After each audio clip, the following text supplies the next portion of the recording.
Arrive, but let's bring up Joe in the meantime. Who here loves sports? You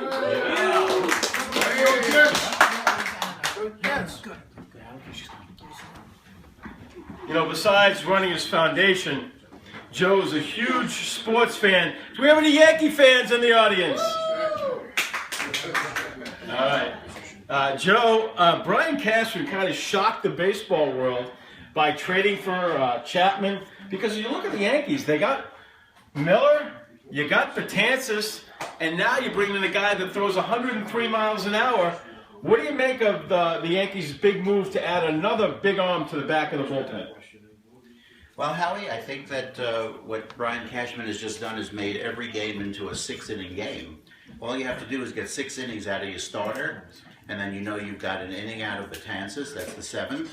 You've got Andrew Miller, that's the 8th, and then of course you've got Chapman, the 9th. So that's a winning combination. And the great thing is that each and every one of them can close a game. They've done it before in the past, so they're very comfortable in the role. And it's going to be very difficult for teams after the 6th or 7th inning to score on the Yankees. So they got to do their damage with the starters for sure.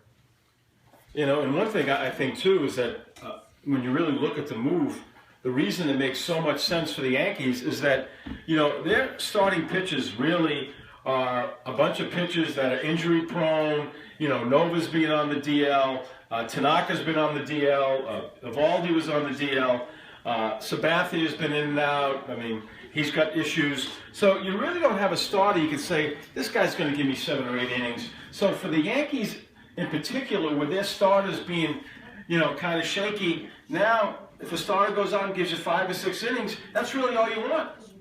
Yeah, absolutely. I mean, Cashman has an idea, you know, ever since he's taken over. This is very similar to when you think back to the 1996 Yankees, when they had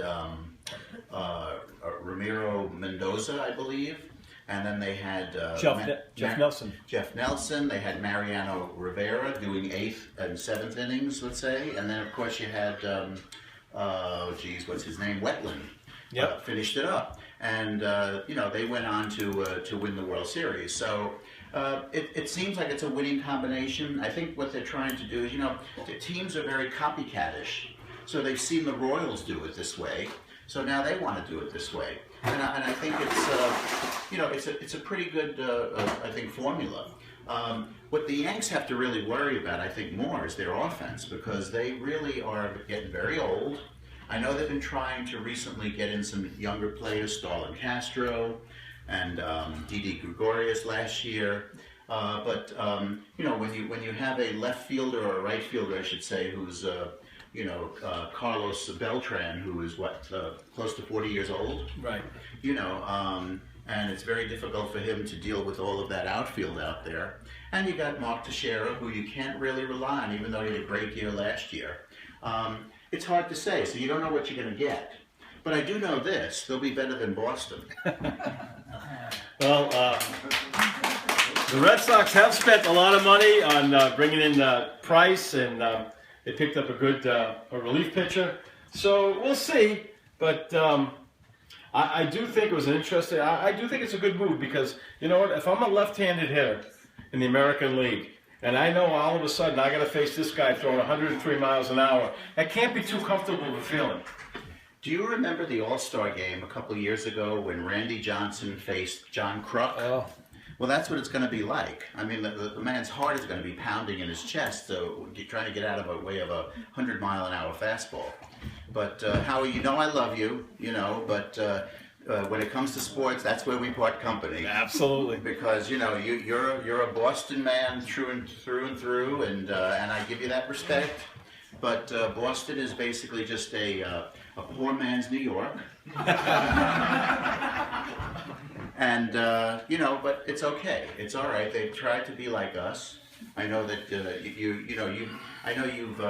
you've relished in recent World Series victories from the Boston Red Sox, and of course you got the New England Patriots. But New York is back on the rise, and we're definitely going to give you a battle this year. Actually, you're going to be giving us the battle, and it should be an exciting baseball season. Absolutely. Joe, I just wish I knew you back in 2004 when the Red Sox rallied from 3 games down to beat the Yankees. I wish I knew you back then. That would have been a lot of fun to say, Joe, we made history and we rallied from 3 games down to defeat the Yankees in 7. So, Joe, you're a great friend, but my biggest regret is that I didn't know you back in 2004. Howie, I'm glad you didn't know me back in 2004. But no, it was probably the only time I ever shut off a Yankee game. I couldn't watch it. It was just brutal to see it, and I don't know if it'll ever happen again. But I guess in a way I'm honored that we were part of it in some crazy fashion. So, listen, and you guys had the momentum. You went on to win the World Series. You got it out of your system. That'll be enough for you Bostonians. And I must say, the Yankees do have 27 championships, so we're not going to catch them in my lifetime. But our final segment has Rich Kaplan has arrived. Let's go for Joe Satriano.